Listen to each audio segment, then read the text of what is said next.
রাজ্যে ক্ষমতার অলিন্দের রদবদল ঘটার পর থেকেই একটা বিষয় খুব স্পষ্ট হয়ে উঠেছে, আর তা হলো বেআইনি কাজকারবার আর রাস্তার ধারে গজিয়ে ওঠা গজদন্ত মিনারগুলোর দিন এবার ফুরিয়ে আসছে।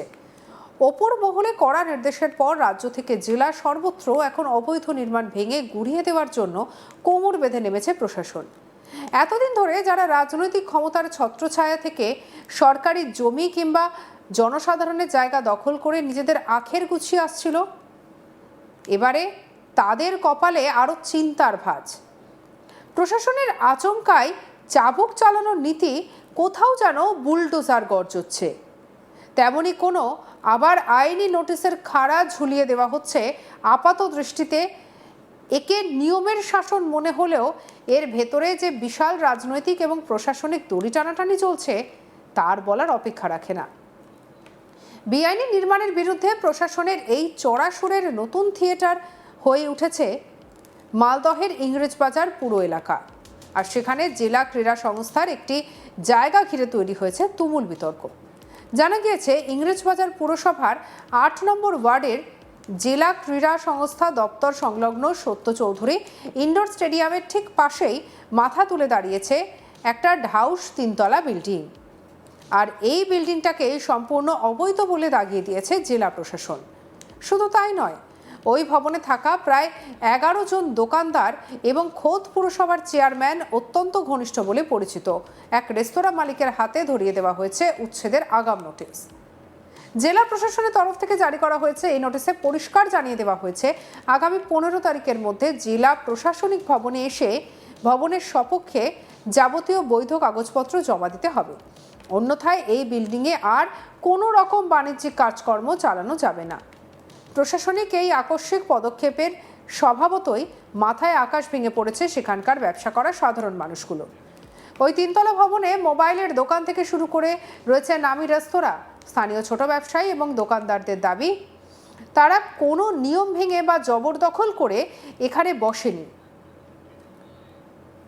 জেলা ক্রীড়া সংস্থার কাছ থেকে তারা রীতিমতো ১৫ লক্ষ টাকার সেলামি বা বিনিময়ের মাধ্যমে এই দোকানগুলি লিজ নিয়েছিলেন।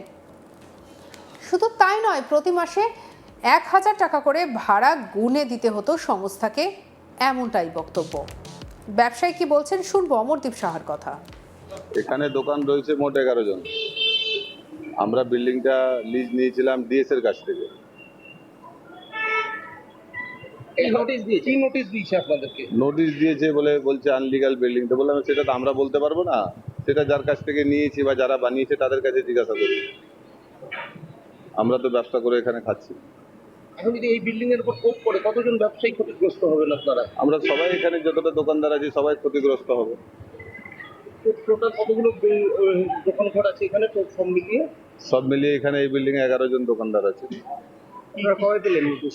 কালকে পেয়েছি। এখন কি করবেন ভাবছেন? কি করবো সেটা আমাদের তো কিছু করার নাই, যেটা করবে সেটা যার কাছ থেকে নিয়েছি তারা করবে। আমরা তো তাই জানতাম, আমরা তাই জেনে নিয়েছি। আমাদের কাছে তো ডিড আছে, আমাদেরকে যে ইয়ে থেকে দিয়েছে সেটা ডিড আছে। আমরা প্রত্যেক মাসে ভাড়া দিই, প্রত্যেকটা মাসে আমরা ১৫,০০০ টাকা করে, যেটা এই যে ভাড়ার রসিদ আছে, আমরা প্রত্যেক মাসে ভাড়া দিই। কি মনে করছেন চক্রান্ত কি এটা? আর চক্রান্ত আছে না কি আছে এটা তো আমি বলতে পারবো না, কিন্তু এই জিনিসটা যেটাই হচ্ছে আমাদের গরিব মানুষের উপরে রাখি মারা হচ্ছে। কি মনে হয় পলিটিক্যাল লড়াইয়ের মাঝখানে আপনাদেরকে বলির পাঠা করা হচ্ছে? হয়তো এটাই হতে পারে। দোকানি কাঞ্চন ঋষি কি বলছেন শুনবো। আমরা ডিএস এর কাছ থেকেই নিয়েছি এবং প্রতি মাসে ১,০০০ টাকা ভাড়া দিই। এখন তো নোটিশ দিয়েছে দোকান ভাঙার, ব্যবসা বন্ধের নোটিশ দিয়েছে, দোকান ভাঙার নোটিশ দিয়েছে, কি বলবেন? আমরা গরিব মানুষ, খেটে খাওয়ার লোক, আমরা ডিএস এর থেকে একটা কর্ম করার জন্য নিয়েছিলাম, মানে করে খাবো তার জন্য। আপনি কি জানতেন এই বিল্ডিংটা ইলিগাল বিল্ডিং? না, আমাদের তো জানা নাই। এখন কি করবেন ভাবছেন? যদি ভেঙে যায়? এখন সরকার দেখতে হবে সরকারকে। আমরা তো গরিব মানুষ, আমরা তো কোনো কিছুই করিনি, আমরা তো করে খাওয়ার জন্যই করেছি এবং ডিএস এর কাছ থেকে নিয়েছি। ভাড়াতে আছি, আমরা তো ভাড়াতে, আমাদের তো নিজস্ব কিছু না। এখানে কতগুলো দোকান আছে? আমাদের এখানে তো প্রায় অনেক দোকানই আছে। কত লাখ করে নিয়েছিলেন? সেটা আমাদের মনে নাই কত করে নিয়েছে। এমনি দিয়েছে? না, এমনি দেয়নি, ভাড়াতে আমরা ভাড়াই নিয়েছি। আমার হ্যাঁ আমার হাজবেন্ড, আমি তো কাজ করি। না আমার জানা নেই, আমার জানা নেই।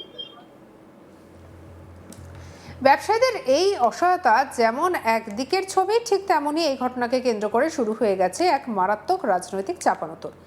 একদিকে মালদহের ইংরেজ বাজারের বিধায়ক অম্লান ভাদুরী অত্যন্ত কড়া ভাষায় প্রশাসনকে হুঁশিয়ারি দিয়ে বলছেন, কোনো রকম অবৈধ নির্মাণ বরদাস্ত করা হবে না, এক এক করে প্রত্যেককে নোটিশ পাঠানো হবে, যদি সঠিক জবাব না মেলে তাহলে নির্মাণ ভেঙে ফেলা হবে। শুধু তাই নয়, যারা এই অবৈধ নির্মাণ করেছে তাদের বিরুদ্ধে এফআইআর করা হবে বলা হয়েছে। কি বলেছেন অম্লান ভাদুরী, শুনব। পৌরসভায় যেগুলো অবৈধ বিল্ডিং আছে সমস্তর উপরে অ্যাকশন হবে। আমরা গত মাসে একটা 3-ম্যান কমিটি করেছি, যেখানে পিডাব্লিউডির একজন ইঞ্জিনিয়ার, একজন এমইডির ইঞ্জিনিয়ার আছেন, তার সঙ্গে একজন এক্সিকিউটিভ ম্যাজিস্ট্রেট আছে। তারা পৌরসভা থেকে বিল্ডিংয়ের সমস্ত লিস্ট নিয়েছে এবং যে যে বিল্ডিংগুলো সম্বন্ধে সাধারণ মানুষ কমপ্লেন করছে সেগুলো তদন্ত হচ্ছে। এটাও এই বিল্ডিংটার সম্বন্ধে কমপ্লেন হয়েছে, তদন্ত হয়েছে, তার নোটিশ গেছে এবং এটারও যদি অবৈধ পাওয়া যায় এটাও ভেঙে দেওয়া হবে, নাহলে যা ব্যবস্থা আছে না হবে। এইটা একদম ক্লিয়ার, এই সরকারের ভিউজ ক্লিয়ার, কোনো অবৈধ কাজ কোনো কিছু চলবে না। যে সমস্ত ইলিগাল বিল্ডিং বানিয়েছে তাদের এগেনস্টে এফআইআর হবে। কারণ এখানে ইংলিশ বাজারে, বিশেষ করে ইংলিশ বাজারে মস্তানির কোনো জায়গা নেই। এখানে কাউকে মস্তানি করতেও দেওয়া যাবে না, আর যারা ক্ষমতায় আছে তারা কেউ মস্তানি করবে না। মানুষ এখানে সুস্থ স্বাভাবিকভাবে বাঁচবে। পুরো চেয়ারম্যান কৃষ্ণেন্দু নারায়ণ চৌধুরী কি বলেছেন, শুনুন। প্রথমত বলে দিচ্ছি যে আমাদের কাজটা হচ্ছে যে কোনো বিল্ডিং অবৈধ হলে সে কমপ্লেন করতে পারে, আমরা সেটা ইনকোয়ারি করে দেখবো। এটা আপনার ভালো মতো জানেন, এগুলা হাইকোর্ট, সুপ্রিম কোর্ট পর্যন্ত কেস গেছে। যেটা সিভিল ম্যাটার ওটাকে ক্রিমিনাল ম্যাটার করে দিচ্ছে, সেগুলো স্টপ হয়ে গেছে। আমাদের কাজটা কি? আমাদের কাজটা হচ্ছে প্ল্যান আসলে ইঞ্জিনিয়াররা প্ল্যান চেক আপ করে আমাদেরকে দেয়, আমরা সাইন করে দিচ্ছি। এই যে অম্লানবাবু এখন দেখছেন, অম্লানবাবু এই দপ্তরের দায়িত্ব ছিলেন, অনেক দিন ছিলেন। তিনি সিআইসি পিডাব্লিউডি ছিলেন, উনিও এগুলো দেখেছেন। আমাদের কাছে অভিযোগ আসলেই অ্যাকশন হবে। আর যেটা ডিএসএর দেখছে ওটা ভুল বলছে। জমিটা লিজ আছে ডিএসএর নামে সিন্স লং টাইম। এবার ওইটাকে ওদের ধারণা দোকানদাররা এটা করেছে, দোকানদার করে ডিএস করেছে। আপনি ভালো মতো জানেন, এখানে যখন ওই কোর্টটা চলে আসে তখন হাইকোর্টের যিনি ইনচার্জ ছিলেন তিনি নিজে এসছেন তদারকি করতে, তখন বলছে এইসবগুলো খালি করতে হবে।